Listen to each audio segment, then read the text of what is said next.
أشرقت نفسي بنور من فؤادي حينما رددت يا رب العباد وانتشت روحي وصار الدمع يجري. আল্লাহ আমার রব, এই রবি আমার সব, দামে দামে তুন মনে তারি অনুভব। আসসালামু আলাইকুম ওয়া রাহমাতুল্লাহি ওয়া বারাকাতুহু। সুপ্রিয় দর্শক শ্রোতা, আশা করি সবাই ভালো আছেন। মহান আল্লাহ পাক রব্বুল আলামিনের শুকরিয়া এবং প্রিয় নবী হযরত মুহাম্মদ সাল্লাল্লাহু আলাইহি ওয়াসাল্লামের দরুদ জানিয়ে শুরু করছি আজকের অনুষ্ঠান। কোরআনুল কারীম অনুষ্ঠানে আজকে আমরা এই নিয়মিত আয়োজনে 22তম পারা থেকে ইনশাআল্লাহ আলোচনা করব এবং আলোচনার জন্য আমাদের স্টুডিওতে উপস্থিত আছেন মসজিদে বাইতুশ শরফের সম্মানিত ইমাম এবং খতিব ব্রুকলিন নিউ ইয়র্কের মাওলানা জাকারিয়া মাহমুদ। বিসমিল্লাহির রহমানির রহিম, আলহামদুলিল্লাহি রাব্বিল আলামিন ওয়ালা উদওয়ানা ইল্লা আলাল যালিমিন ওয়া উসাল্লি ওয়া উসাল্লিমু আলাল মাবউস রাহমাতাল লিল আলামিন নবিয়িনা মুহাম্মদ সাল্লাল্লাহু আলাইহি ওয়াসাল্লাম। আম্মা বাদ, আউযু বিল্লাহি মিনাশ শাইতানির রাজীম। বিসমিল্লাহির রহমানির রহিম। ওয়া মান ইয়াকনুত মিনকুন্না লিল্লাহি ওয়া রাসূলিহি ওয়া তা'মাল সালিহা নু'তিহা আজরাহা মাররাতাyn ওয়া আ'তাদনা লাহা রিজকান কারীমা। ইয়া নিসাআন নাবিয়্যি লাস্তুন্না কাআহাদিন মিনান নিসাই ইন ইত্তাকাইতুন্না ফালা তাখদা'না বিল কওলি ফায়াতমা'a আল্লাযী ফী কলবিহি মারাদুন ওয়া কুলনা কওলান মা'রুফা। সাদাকাল্লাহুল আযীম। মহান আল্লাহ রাব্বুল আলামিনের প্রশংসা এবং আল্লাহ রাব্বুল আলামিনের রহমতের আশা নিয়ে আমরা শুরু করছি আজকে পবিত্র কালামুল্লাহর 22তম পারা।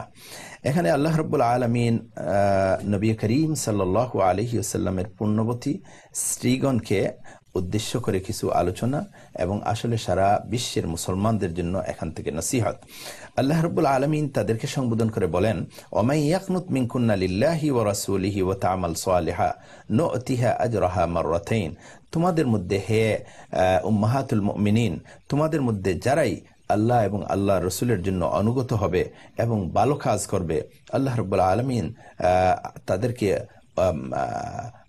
আজর দিবেন, নু'তিহা আজরাহা মাররাতাyn, ডাবল করে দিবেন দুইবার। ওয়া আ'তাদনা লাহা রিজকান কারীমা, আল্লাহ রাব্বুল আলামিন সম্মানের রিজিক তাদের জন্য অলরেডি ব্যবস্থা করে রাখছেন। এখানে কথা বলার সাথে সাথে তাদেরকে আবার সম্বোধন করতেছেন যে তোমরা সাধারণ মহিলা যেভাবে আছে তাদের মতো নয়। ইয়া নিসা আন-নবী লাস্তুন্না কাহাদিম মিনান নিসা, আপনারা হচ্ছেন উম্মাহাতুল মুমিনিন, মুমিনদের মাতা। নবী করিম সাল্লাল্লাহু আলাইহি ওয়াসাল্লামের স্ত্রী অন্যান্য সাধারণ মহিলাদের মতো আপনাদের অবস্থান নয়। কাহাদিম মিনান নিসা ইন ইত্তাকাইতুন্না ফালা তাখদা'না বিল কওল, কখনো কথা বলতে অন্য পরপুরুষের সাথে আপনারা একেবারে নিজেকে একেবারে ছোট্ট আওয়াজে সুললিত কণ্ঠে বা এই ধরনের কথা বলবেন না। কারণ কি? ফায়াতমা আল্লাযী ফী কলবিহি মারাদুন ওয়া কুলনা কওলান মা'রুফা, যাদের অন্তরে, সেই সময় মদিনার আশেপাশে অনেক মুনাফিক ছিল, যাদের অন্তরে অসুস্থতা আছে, তারা এখানে খারাপ উদ্দেশ্য নিতে পারে। ওয়া কুলনা কওলান মা'রুফা, যেটা আছে স্বাভাবিক কথা, রিজনেবল কথা, স্বাভাবিকভাবে কথা বলবে। আচ্ছা, তো এই যে সূরা আহজাবের মধ্যে এখানে আমাদের মা বোনদের জন্য কি শিক্ষা রয়েছে? এখানে আমাদের মা বোনদের জন্য শিক্ষা রয়েছে। আমরা পর্দার ব্যাপারে, ইভেন মহিলাদের যে সাউন্ড, যেটা আস-সাউতু আওরাতুন, ফুকাহারা এটাকেও আওরাত বলেন। এই কথাও কোনো মহিলা যদি পরপুরুষ যারা মুহাররামাত নয় তাদের সাথে যদি সুন্দরভাবে একটু মিষ্ট সুরে কথা বলে, তাইলে এখান থেকে ফিতনা সৃষ্টি হওয়ার সম্ভাবনা আছে। এই জন্য এখান থেকে খুবই গুরুত্বপূর্ণ লেসন আমরা শিখব। এখান থেকে আরেকটা জিনিস পাই যে এই মহিলাদেরকে, উম্মাহাতুল মুমিনিনদেরকে বলছেন আল্লাহ রাব্বুল আলামিন যে লাস্তুন্না কাআহাদিম মিনান নিসা, আপনারা অন্য মহিলাদের মতো নয়, মানে আপনারা সুপেরিয়র, আপনারা সুপার মহিলা। তাইলে কোরআন শরীফে আল্লাহ রাব্বুল আলামিন মারিয়াম আলাইহিস সালাম, ওনাকে তো ওইভাবে বলছেন, ইয়া মারিয়াম ইন্নাল্লাহা আসতাফাকি ওয়া তাহহারাকি, ইন্নাল্লাহা আসতাফাকি ওয়া তাহহারাকি ওয়াসতাফাকি আলা নিসাইল আলামিন। তোমাকে আল্লাহ রাব্বুল আলামিন কি করছেন? মনোনীত করছেন, চয়ন করছেন, পাক পবিত্র করছেন এবং সারা বিশ্বের মহিলাদের উপরে কি করছেন, চয়ন করছেন। তাইলে এখানে বোঝা গেল মরিয়ম আলাইহিস সালাম সবচেয়ে গুরুত্বপূর্ণ এবং সবচেয়ে সম্মানী। তো আমরা কেমনে বুঝি উনার সম্মানী, কে আসলে সম্মানী? হাদিসের মধ্যে এইভাবে নবী করিম সাল্লাল্লাহু আলাইহি ওয়াসাল্লাম ঘোষণা করেন, তিরমিজি শরীফের হাদিস, সেখানে 5 জন মহিলার কথা আসছে, মরিয়ম, খাদিজা, ফাতিমা, আসিয়া, এইভাবে তাদের কথা আসছে যারা সবচেয়ে উত্তম। তাইলে আমরা বুঝলাম উম্মাহাতুল মুমিনিনদের বৈশিষ্ট্য এবং ফজিলত বিশেষ একটা কারণে। এটা কারণ হলো যেহেতু নবী করিম সাল্লাল্লাহু আলাইহি ওয়াসাল্লামের ওয়াইফ, এর আগেও কেউ কেউ অন্যদের ওয়াইফ ছিলেন, সেই সময় তাদের এই ফজিলত ছিল না। যখন নবীর ওয়াইফ হয়ে গেছেন তখন থেকে তাদের ফজিলত এইভাবে দুনিয়ার অন্যান্য মহিলাদের চেয়ে বেশি। আল্লাহ রাব্বুল আলামিন তাদের মাধ্যমে প্রাথমিকভাবে তাদেরকে এই সম্বোধন করে সারা বিশ্বের মহিলাদেরকে এখান থেকে লেসন গ্রহণ করা, কিভাবে তারা আদবের সহিত এবং সুন্দরভাবে কৌলে মারুফ, যেটা রিজনেবল কথা হবে, মানুষের সাথে কথা বলবে, এই শিক্ষা এখান থেকে এই মহিলারা গ্রহণ করবে। জি, তো এরপরে এই সূরা আহজাবের এবং মধ্যে তো আরেকটি বিষয় যে রয়েছে, যে কাউকে যে কষ্ট দেওয়া, এটা তো মানে একজন মানুষ হিসেবে মানুষ যেন কাউকে কোনো কষ্ট না দেয়, এই বিষয়টা তো খুব স্পষ্টভাবে উল্লেখ করা হয়েছে। জি, এখানে কষ্ট দেওয়ার 2টি আয়াত আসছে। আচ্ছা, একটা আসছে ইন্নাল্লাযীনা ইউযুনা ইন্নাল্লাযীনা ইউযুনা আল্লাহ ওয়া রাসূলাহু লাআনাহুমুল্লাহু ফিদ দুনিয়া ওয়াল আখিরাহ ওয়া আ'আদ্দা লাহুম আযাবাম মুহিনা। একটা হলো নবী করিম সাল্লাল্লাহু আলাইহি ওয়াসাল্লামকে কষ্ট দেওয়া, আর একটা হলো মুমিনদেরকে কষ্ট দেওয়া। নবী করিম সাল্লাল্লাহু আলাইহি ওয়াসাল্লামকে কষ্ট দেওয়া কুফরি, সরাসরি কুফরি। কিভাবে কষ্ট দেওয়া? আজকে তো নবীকে আমরা দেখি না, আমরা নবীকে পাইতেছি না। আবুল হব নবীকে পাইছিল, আবু জেহেল নবীকে পাইছিল, তারা কষ্ট দিছে। আমরা কষ্ট কিভাবে দিব বা দিতে পারি? নবীজি দুনিয়া থেকে বিদায় নেওয়ার পরেও নবীর বিরুদ্ধে যদি, নবী যে শরীয়ত নিয়ে আসছেন সেই শরীয়তের বিরুদ্ধে যদি আমরা কোনো লেখালেখি করি, মুখ দিয়ে কথা বলি, বা এমন কোনো কিছু করি যেটা ইসলামী শরীয়তের বিরুদ্ধে, নবীর বিরুদ্ধে, ব্যক্তিগত জীবনে নবীর বিরুদ্ধে হয়, এগুলো কুফরি হবে। এই জন্য মুসলমানদেরকে বিশেষ করে খুবই সতর্ক থাকতে হবে। নবীর বিরুদ্ধে এই দৃষ্টতা দেখানো, এটা একেবারে কুফরি সরাসরি। আর মুসলমানদের ব্যাপারে আল্লাহ রাব্বুল আলামিন এই সূরা আহজাবে যেটা আয়াত, ওয়াল্লাযীনা ইউযুনাল মুমিনিনা ওয়াল মুমিনাতি বিগাইরি মাকতাসাবু ফাকাদ ইহতামালু বুহতানান ওয়া ইসমান মুবিনা। কোন মুসলমান যদি কোনো অন্যায় কাজ করে না আর তাকে সেই দোষী করে তাকে যদি এইভাবে কষ্ট দেওয়া হয়, তাইলে আল্লাহ রাব্বুল আলামিন বলতেছেন এটা হবে বুহতান এবং ইসমে মুবিন, খুব স্পষ্ট গুনাহ, এবং বুহতান হবে অপবাদ। এটাও কিন্তু খুবই মারাত্মক গুনাহ, কিন্তু এটা কুফরি নয়, এটা হারাম। কিন্তু নবী করিম সাল্লাল্লাহু আলাইহি ওয়াসাল্লামের ব্যাপারটা হচ্ছে সম্পূর্ণ আলাদা। এই সূরার মধ্যে আল্লাহ রাব্বুল আলামিন নবী করিম সাল্লাল্লাহু আলাইহি ওয়াসাল্লামকে বলছেন যে মুহাম্মদ, এবং মুহাম্মদ নামটি কোরআনের মধ্যে মাত্র কয়েকবার আসছে, বেশ কয়েকবার শুধু আসছে ইয়া আইয়ুহান নবী, ইয়া আইয়ুহার রাসূল। তো অন্যান্য জায়গায় দেখা যায় ইয়া মুসা, ইয়া ঈসা, ইয়া ইব্রাহিম, এইভাবে অন্যান্য নবীদের সরাসরি নাম আসছে, কিন্তু আমাদের নবীর নাম মাত্র কয়েকবার আসছে। আর যে কয়েকবার আসছে উদ্দেশ্য করিয়া, যেমন মা কানা মুহাম্মাদুন আবা আহাদিম মির রিজালিকুম ওয়ালাকিন রাসূলুল্লাহ ওয়া খাতামান নবিয়্যিন। তারা নবী করিম সাল্লাল্লাহু আলাইহি ওয়াসাল্লামকে রাসূল মানে না, এইজন্য বলছেন তিনি রাসূল এবং শেষ নবী, তিনি কারো তোমাদের পুরুষদের পিতা ছিলেন না। কারণ অনেকে বলতো যায়েদ ইবনে হারেসা নবী করিম সাল্লাল্লাহু আলাইহি ওয়াসাল্লামের পালক পুত্র, তা সেই হচ্ছে নবীর সন্তান, তিনি সন্তান ছিলেন না, পালক পুত্র ছিলেন। পুরুষদের পিতা নয় কে, কি কারণ? এখানে একটা পয়েন্ট আছে। নবী করিম সাল্লাল্লাহু আলাইহি ওয়াসাল্লামের সন্তান ছিলেন যেমন আব্দুল্লাহ, কাসিম, তাহির, তয়্যিব, তারপরে মহিলারা জাইনব, এইভাবে ছিলেন, কিন্তু সবাই ছোট্টবেলায় মারা গেছিলেন। শুধু ইব্রাহিম, যিনি মারিয়া কিপ্তিয়ার দাসী, ওনার ঘর থেকে জন্ম নিয়েছিলেন, তিনি একটু বড় হয়ে মারা গেছেন। আর বাকি সবাই খাদিজা রাদিয়াল্লাহু তাআলা আনহার পক্ষ থেকেই দুনিয়াতে আগমন করেছিলেন, কিন্তু সবাই মারা গেছিলেন। এই জন্য পুরুষ কেউ জীবিত থাকে নাই যাদের পিতা হবেন মুহাম্মদুর রাসূলুল্লাহ সাল্লাল্লাহু আলাইহি ওয়াসাল্লাম। আল্লাহ রাব্বুল আলামিন এই কথাটি পরিষ্কার করে মক্কার মানুষদেরকে এবং সারা বিশ্বের মানুষদেরকে বুঝিয়ে দিয়েছেন। জি, তো এরপরে সূরা সাবা, এই সূরার মধ্যে তো অত্যন্ত গুরুত্বপূর্ণ বেশ কয়েকটি বিষয় আলোচনা করা হয়েছে। সূরা সাবার মধ্যে আল্লাহ রাব্বুল আলামিন তৌহিদের কথা, বিশেষ করে মক্কি সূরাগুলিতে তৌহিদের কথা বারবার আসছে। আল্লাহ রাব্বুল আলামিন এখানে যেভাবে শুরুতে সূচনা এইভাবে আসছে এই সূরার, আলহামদুলিল্লাহিল্লাযী লাহু মা ফিস সামাওয়াত লাহু মা ফিস সামাওয়াতি ওয়া মা ফিল আরদ ওয়া লাহুল হামদু ফিল আখিরাহ ওয়া হুয়াল হাকীমুল খাবীর ইয়ালামু মা ইয়ালিজু ফিল আরদি ওয়া মা ইয়াখরুজু মিনহা ওয়া মা ইয়ানজিলু মিনাস সামা ওয়া মা ইয়ারুজু ফিহা ওয়া হুয়ার রাহিমুল গফুর। আল্লাহ রাব্বুল আলামিন যে বিশাল মহান, আল্লাহ রাব্বুল আলামিনের যে ক্ষমতা, এই ব্যাপারটি আল্লাহ রাব্বুল আলামিন আমাদেরকে বুঝাইতেছেন। আলহামদুলিল্লাহ, সমস্ত প্রশংসা আল্লাহ রাব্বুল আলামিন, আল্লাহ রাব্বুল আলামিনের জন্য। আল্লাযী লাহু মা ফিস সামাওয়াতি ওয়া মা ফিল আরদ, জমিন এবং আসমানে যা কিছু আছে সব কিছুর মালিক হচ্ছেন আল্লাহ রাব্বুল আলামিন, সব কিছু আল্লাহর অধীনে। ওয়া লাহুল হামদু ফিল আখিরাহ, প্রথমেও তারিফ আল্লাহর জন্য, একেবারে শেষেও তারিফ হচ্ছে আল্লাহর জন্য। ওয়া হুয়াল হাকীমুল খাবীর, আল্লাহ হচ্ছেন মহাজ্ঞানী, আল্লাহ সব কিছুর খবর রাখেন। ইয়ালামু মা ইয়ালিজু ফিল আরদ ওয়া মা ইয়াখরুজু মিনহা, জমিনের ভিতরে যা প্রবেশ করে সবকিছু আল্লাহ রাব্বুল আলামিন জানেন। এবং ওয়ামা ইয়াখরুজু মিনহা, জমিন থেকে যা বের হয় অন্য মানুষে দেখার আগে, অন্য মানুষে বোঝার আগে আল্লাহ রাব্বুল আলামিন জানেন। ওয়ামা ইয়ানজিলু মিনাস সামা, আসমান থেকে যা আসে। ওয়ামা ইয়ারুজু ফিহা, আসমানে আবার যা উঠে। ওয়া হুয়ার রাহিমুল গফুর, আল্লাহ হচ্ছেন দয়ালু এবং আল্লাহ হচ্ছেন ক্ষমাকারী। এখানে বেশ কয়েকটি জিনিসের কথা আসছে।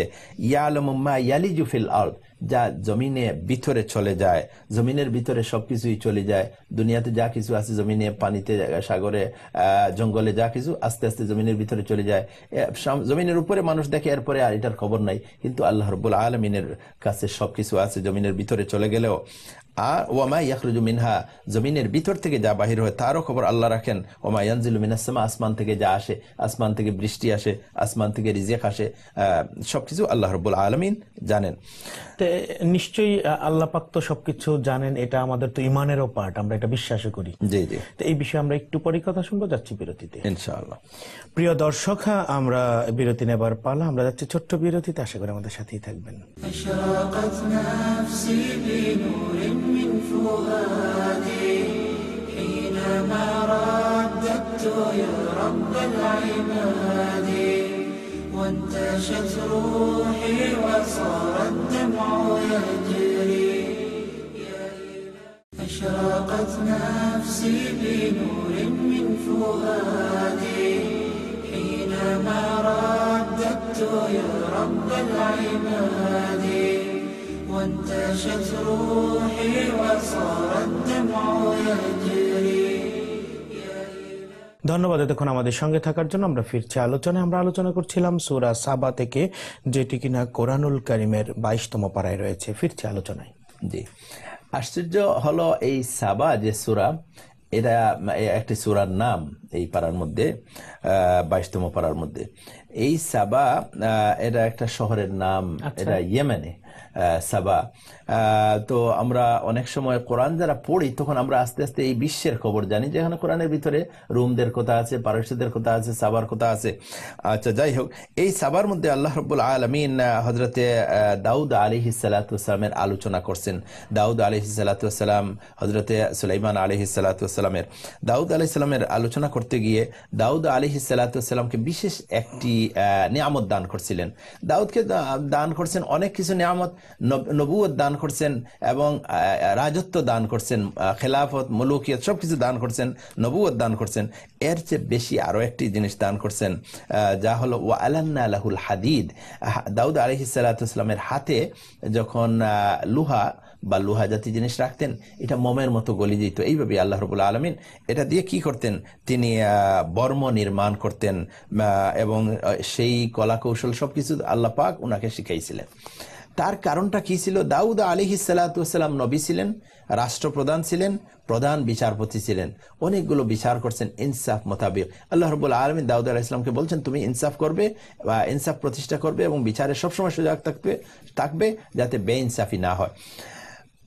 দাউদ আলাইহিস সালাতু ওয়াস সালাম ছদ্মবেশে মাঝে মধ্যে বাজারে, রাস্তাঘাটে গিয়ে মানুষকে জিজ্ঞাসা করতেন। মানুষ বুঝতে পারতো না তিনি যে দাউদ নবী এবং রাষ্ট্রপ্রধান এবং প্রধান বিচারপতি, যে দাউদ তোমাদের মধ্যে কেমন? সবাই বলতো খুবই ভালো, খুবই ভালো সবাই। তখন তিনি বুঝতে পারতেন যে আমি এখনো ঠিক আছি, আমার সব কাজ বিচার রাষ্ট্র পরিচালনা, নবুয়ত সব ঠিক আছে। একদিন আল্লাহ রাব্বুল আলামিন পরীক্ষা করলেন। দাউদ আলাইহিস সালাতু ওয়াস সালাম রাস্তায় চলতেছেন এবং একজন ফেরেশতা দিয়ে পরীক্ষা। ফেরেশতা আসিয়া সামনে আসলেন। দাউদ আলাইহিস সালাম জিজ্ঞাসা করলেন যে দাউদ কেমন তোমাদের মধ্যে? তিনি বললেন খুবই ভালো, সবকিছুই ভালো, একটা জিনিস যদি তিনি করতেন তাহলে আরো ভালো হইতেন। তিনি বলেন এটা কি? যে তিনি নিজের ভরণ পোষণের জন্য রাষ্ট্রীয় ভান্ডার থেকে যেটা প্রয়োজনীয় খরচ নেন, এটা যদি না নিতেন তাইলে ভালো হইতো। তখন থেকে দাউদ আলাইহিস সালাম এত বড় নবী, তিনি চিন্তা করলেন তাইলে এটাও আমি করব না। যে রাষ্ট্রপ্রধান রাষ্ট্রের কাজে ব্যস্ত, তিনি পরিমাণ মতো রিজনেবল এটা নিতে পারেন, এটা জায়েজ এবং হালাল, তারপরে দাউদ আলাইহিস সালাতু ওয়াস সালাম পুরা ডিটারমাইন এবং সংকল্প যে আমি আর এটা নিব না। তখন আল্লাহর কাছে দোয়া করলেন, হে আল্লাহ, আমাকে একটা ব্যবস্থা দেন যাতে করে হালাল রুজির আমি ব্যবস্থা করতে পারি, আমার প্রয়োজন মিটাইতে পারি।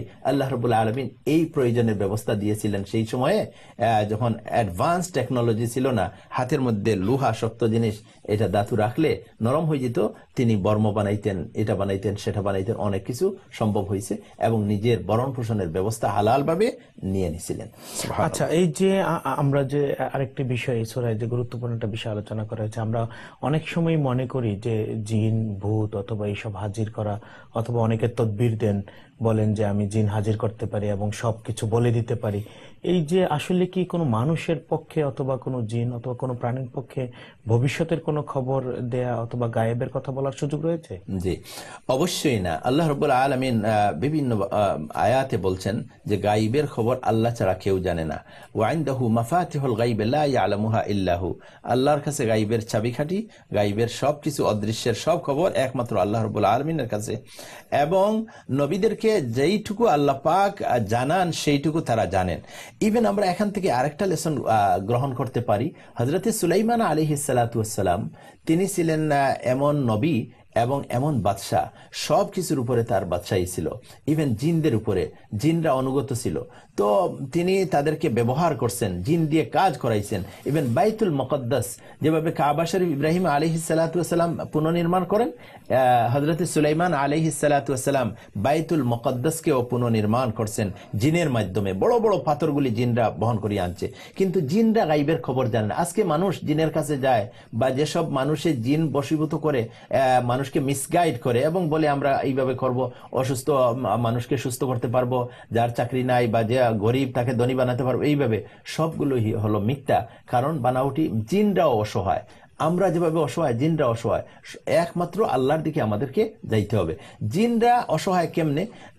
সুলাইমান আলাইহিস সালাতু ওয়াস সালাম বাইতুল মুকদ্দাস তৈরি করতে জিনরা খুব হার্ড খাটুনি কাটছে, লম্বা। তারা জানতো না যে সুলাইমান আলাইহিস সালাতু ওয়াস সালাম মারা যাবেন বা এক সময় মারা গেছেন। সুলাইমান আলাইহিস সালাম মারা যাওয়ার সময় তখন আল্লাহ রাব্বুল আলামিনের কাছে দোয়া করলেন যে হে আল্লাহ, আমার এই জবটা এখনো ইনকমপ্লিট, এখনো গড় তৈরি হয় নাই, আর জিনরা স্বাভাবিকভাবে শয়তান, আমি মারা যাওয়ার পরে তারা আর কাজ করবে না, সুতরাং আমাকে এমন সুযোগ দেন যে আমি যাতে তারা বুঝতে পারে যে আমি এখনো জীবিত আছি। তখন একটা প্রোটেক্টেড এরিয়ার ভিতরে সুলাইমান আলাইহিস সালাম একটা লাঠির উপরে বর করলেন, আর এইভাবেই আজল বা মৃত্যু আসলো। মৃত্যুর পরে এইভাবেই তিনি থাকলেন দীর্ঘদিন, আর জিনরা মনে করছে তিনি জীবিত আছেন। যদি জিনরা গায়েবের খবর জানতো তাইলে তারা এই কঠিন কাজগুলি করতো না। তারা জানে নাই, কাজ করছে এবং মসজিদ কমপ্লিট হয়েছে। এরপরে ওই যে কুঠি বা লাঠির উপরে বর করে সুলাইমান আলাইহিস সালাতু ওয়াস সালাম দাঁড়ানো অবস্থাতে ছিলেন, পোকা সেই লাঠিকে খাওয়া শুরু করছে। শেষ পর্যন্ত ওইটা এক সময় ভেঙ্গে পড়ছে এবং সুলাইমান আলাইহিস সালাতু ওয়াস সালাম জমিনে পড়ে গেছেন। তখন জিনরা বুঝতে পারছে যে আমরা তো আসলে জানতাম না, এখন বুঝতে পারলাম, আজকে তো তিনি মারা যান নাই, অনেক আর আগে মারা গেছেন। তো জিনরা গায়েবের খবর জানে না, কেউ জানে না, একমাত্র আল্লাহ রাব্বুল আলামিন তিনিই জানেন। জি, তো এই এর পরের সূরা যেটি রয়েছে, যে আমরা সেখানে দেখছি যে সূরা ফাতির, এই সূরাটিও তো বেশ গুরুত্বপূর্ণ। এই সূরাতে কি কি বিষয় নিয়ে আলোচনা করা? এই সূরার মধ্যে অনেকগুলো বিষয় আলোচনা হচ্ছে, বিশেষ করে এই বিশ্বাসী মানুষের জন্য খুবই গুরুত্বপূর্ণ যে এই জমিন আসমানকে আল্লাহ রাব্বুল আলামিন সৃষ্টি করছেন এবং এগুলোর সবকিছু কন্ট্রোল আল্লাহ পাক করতেছেন। আল্লাহ যদি এই কন্ট্রোল থেকে অবসর নিয়ে যান বা করেন না, তাইলে ধ্বংস হয়ে যাবে। আল্লাহ পাক এখানে বলতেছেন, ইন্নাল্লাহা ইউমসিকুস সামাওয়াতি ওয়াল আরদ আন তাজুলা ওয়ালা ইন জালাতা ইন আমসাকাহুমা মা মিন আহাদিন মিন বাদিহি ইন্নাহু কানা হালিমান গফুরা। আল্লাহ যদি কন্ট্রোল না করেন তাইলে কেউ কন্ট্রোল করতে পারবে না। একমাত্র কন্ট্রোলের মালিক আল্লাহ, সর্বত্র সব জায়গায় ক্ষমতা একমাত্র আল্লাহর।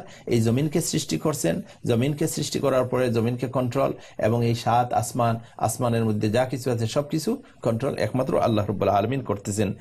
এখান থেকে আমরা এই তাওহীদের কথা এখানে আসছে যে একমাত্র আল্লাহই হচ্ছেন আমাদের ইবাদতের উপযোগী এবং তিনি সঠিক মাবুদ। তো এই যে আল্লাহ পাক রব্বুল আলামিন তিনি এই যে আসমান এবং জমিন সৃষ্টি করেছেন এবং সেইখানে স্তর দিয়েছেন, এবং এই যে খুঁটি ছাড়া আসমানকে আমরা দেখতে পাচ্ছি, এই যে সৃষ্টির যে একটা বৈচিত্র্য এবং বিস্ময়, এটিও তো নিঃসন্দেহে আল্লাহ পাকের তার প্রকাশের একটি মাধ্যম। অবশ্যই অবশ্যই। খালাকা সাবা সামাওয়াতিন তিবাকা, একের পর একটা, তাবাক, একটার উপরে আরেকটা এইভাবে সৃষ্টি করছেন। এই সূরা ফাতিরের মধ্যে কি বলা হয়েছে আসমান জমিন সৃষ্টি? এই সূরার মধ্যে আল্লাহ রাব্বুল আলামিন যে এগুলো সৃষ্টি করছেন, এরপরে আল্লাহ গাফিল নয়। না হয় এখানের মধ্যে বিভিন্ন ক্রাশ হয়ে যেত, চন্দ্র সূর্যের মধ্যে ক্রাশ হইতো, বিভিন্ন রকম সিস্টেমের মধ্যে মুশকিল হইতো। সিস্টেমকে কোনো আপগ্রেড করা এটা সেটা কোনো প্রবলেম, কোনো মানুষের কোনো দখলদারি নাই। আল্লাহ সৃষ্টি করছেন এবং আল্লাহ রাব্বুল আলামিন একেবারে শেষ কিয়ামত পর্যন্ত এগুলো কন্ট্রোল করবেন, এটা আল্লাহর হাতে। এখান থেকে আমরা আল্লাহকে বুঝতে পারি যে আল্লাহই একমাত্র অধিকারী। লাউ কানা ফিহিমা আলিহাতুন ইল্লাল্লাহ লা ফাসাদাতা, আল্লাহ ছাড়া যদি অন্য কোনো আরেকজন এলাহ হইতো তাইলে অবশ্যই ধ্বংস হয়ে যেত, কারণ সবসময় এগ্রিমেন্ট সমান থাকতো না, ডিসএগ্রিমেন্ট হয়ে যেত। এখান থেকে আমরা তাওহীদের কথাগুলি আমরা বুঝতে পারি। তো এরপরে এই 22তম পারায় সবচেয়ে গুরুত্বপূর্ণ যে সূরাটিকে আমরা অনেক বেশি গুরুত্ব দিই সেটি হচ্ছে সূরা ইয়াসিন। এবং আমরা জানি যে এর আমল, গুরুত্ব, ফজিলত, আমরা দৈনন্দিন জীবনে এই সূরা ইয়াসিন কিন্তু নানানভাবে নানান ফরম্যাটে আমরা তেলাওয়াত করি এবং শুনি। এটার গুরুত্ব ফজিলত নিয়ে যদি কিছু দর্শকদেরকে বলেন। জি অবশ্যই। সূরা ইয়াসিন কোরআনের মধ্যে সবচেয়ে গুরুত্বপূর্ণ, এই জন্য সূরা ইয়াসিনকে হাদিসের মধ্যে বলা হচ্ছে কলবুল কোরআন, হার্ট অফ দ্য কোরআন। মানুষের মধ্যে হার্ট হচ্ছে সবচেয়ে গুরুত্বপূর্ণ। তো কোরআনের হার্ট হচ্ছে সূরা ইয়াসিন। জনাবে নবী করিম সাল্লাল্লাহু আলাইহি ওয়াসাল্লাম এক হাদিসের মধ্যে ইরশাদ করেন, আল বাকারাতু সিনামুল কোরআন ওয়া যুরওয়াহ, নাযালা মা কুল্লি আয়াতিন মিনহা 80 মালাকান। সূরা বাকারার কথা বলা হচ্ছে ফজিলত।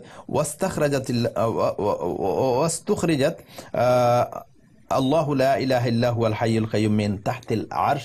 সূরা আয়াতে আপনার আয়াতুল কুরসি আরশের নিচে থেকে বাহির করা হচ্ছে, এগুলোর ফজিলত। তারপরে বলা হচ্ছে ফাওয়াসালাত বিসূরাতিল বাকারা ওয়া ইয়াসিন কলবুল কোরআন। এই হাদিসের শেষে বলা হচ্ছে ইয়াসিন কলবুল কোরআন, কোরআনের হার্ট।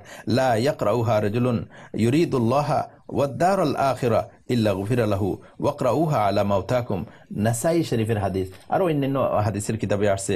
নবী করিম সাল্লাল্লাহু আলাইহি ওয়াসাল্লাম এই সূরার ফজিলত সম্পর্কে বলেন, লা ইয়াকরাউহা, যে মানুষ লা ইয়াকরাউহা রাজুলুন ইউরিদুল্লাহা, এমন কোন ব্যক্তি যে আল্লাহ এবং আল্লাহর রাসূলকে রাজি খুশি করার জন্য যে এটা পড়বে, আল্লাহ রাব্বুল আলামিন তাকে ক্ষমা করে দিবেন। সুতরাং এই সূরাটি যেন আমরা নিয়মিত তেলাওয়াত করি এবং অর্থ বুঝে যেন পড়ি। ওয়াকরাউহা মাউতাকুম, মৃত ব্যক্তির মৃত্যুর সময় পড়লে তার জানটা কবজ হয় খুব সহজে। জি, ধন্যবাদ আপনাকে। প্রিয় দর্শক, এতক্ষণ ধরে আমরা শুনছিলাম কোরআনুল কারীম অনুষ্ঠানে 22তম পারা থেকে গুরুত্বপূর্ণ আলোচনা। বিশেষ করে সর্বশেষে আমরা যেটি শুনলাম যে সূরা ইয়াসিন, এটি হচ্ছে কলবুল কোরআন, কোরআনের হার্ট।